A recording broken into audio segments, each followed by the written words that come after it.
የእመቤታችንን ስዕል ብቻ ይዛችሁ እስኪ የልቤን ታውቂያለሽ ብላችሁ እስኪ ርፍ በሉት። ሲቸግራችሁ ሲነደን ቁጭ ብሎ ለድንግል ማርያም መንገር ነው መፍትሄው።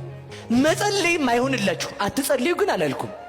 መናገርም ነገርን ማስረዳትም አይሆንላችሁ ንባይ ቀደማችሁ ችግር የለውም። የእመቤታችንን ስዕል ብቻ ይዛችሁ እስኪ የልቤን ታውቂያለሽ ብላችሁ እስኪ ርፍ በሉት። እርፍ ማለት እኮ ነው ለዚህኛው ጉዳይ የማትባል እናት እያለች እኛ ምን አገባን? እሷን የሰጠን መድኃኔዓለም የተመሰገነ ይሁን።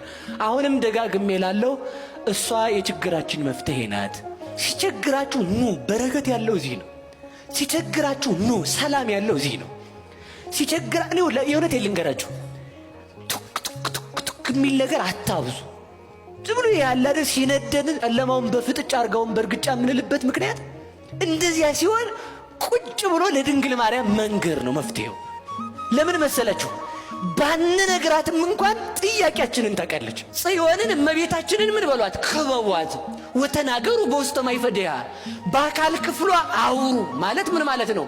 እናቴን ስትለምኗት ስለሱ ብሎ ባነባይንሽ ብለሽ ማሪን ብላችሁ ለምኗት። እሱን በተሸከመ ማይጸንሽ ብለሽ ከልጅሽ አማልጅን ብላችሁ ለምኗት። እሱን ባዩ አይኖችሽ ብለሽ ይቅርታ ሰጭን ብላችሁ ለምኗት። እሱን በዳሰሰ እጅሽ ብለሽ ይቅርታ ከልጅሽ ጋር አስታርቂን ይቅርታ ሰጭን ብላችሁ ለምኗት። እናቴን ምን በሏት አለ? ውሰዷት አለ መድኃኔዓለም። ልብ ብላችሁ ስሙ። በቤተ መቅደስ ለጸና ሰው እናቱ ትሰጣለች። ድንግል ማርያምን እንዳታገኝ የከለከለ ማን ነው? ማንም አልከለከለም። በፈለክበት ቦታ እቤት ሆነ የምታገኛት የእግዚአብሔር መንግሥት እኮ እመቤታችን እኮ ናት።